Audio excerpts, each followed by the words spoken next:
Hi, it's Gwyneth here on a fabulous Feel Good Friday, as ever, doing my very best to help you nail your personal brand so that you feel confident whenever you have to talk to people about yourself, whenever you have to promote your business, your services, whenever you're having to make a presentation to 10 or 10,000 people.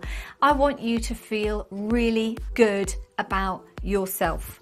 Now, over the past week, I've had a couple of questions, challenging questions, shall we say, is what does emotional intelligence have to do with personal branding? Because some people see personal branding as buzzwords, as something very practical, as something really even tawdry. You know, when it comes to personal marketing, people tend to kind of say, oh, no, don't want to do all that. Well, you have a personal brand, you already know that, whether you want it or not, because we always judge each other very, very quickly.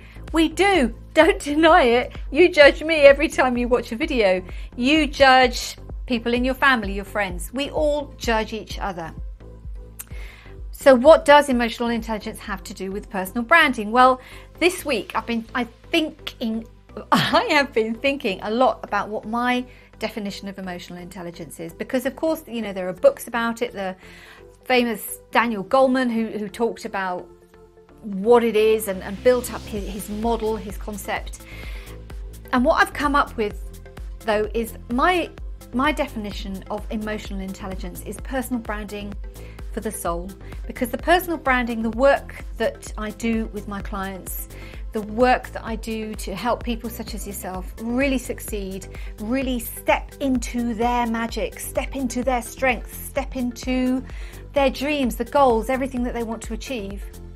Emotional intelligence is personal branding for your soul, for your heart, for your innermost being, for the very core of who you are. That, in my opinion, is where personal branding has to start.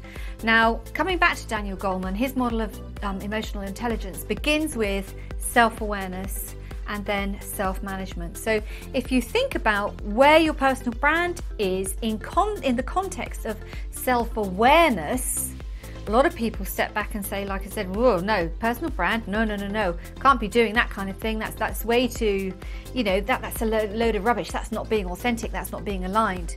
Well, it is if you are true to yourself.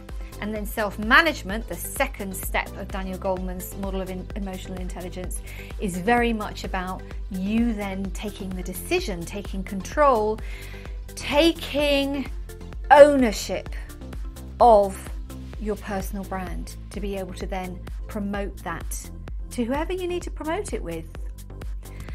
I'd love to hear from you, actually, because another thing I was going through, I do think a lot, and when I was going through these thought processes and part of the learning process, watching other stuff as well going on Facebook, what other people are doing, one thing that I really noticed this week is that there are a lot of men talking about this stuff, talking about marketing yourself, selling yourself, making you millions and all the rest of it. Well, I'm not going to promise to make you any millions, but where are the women? Actually, where are you?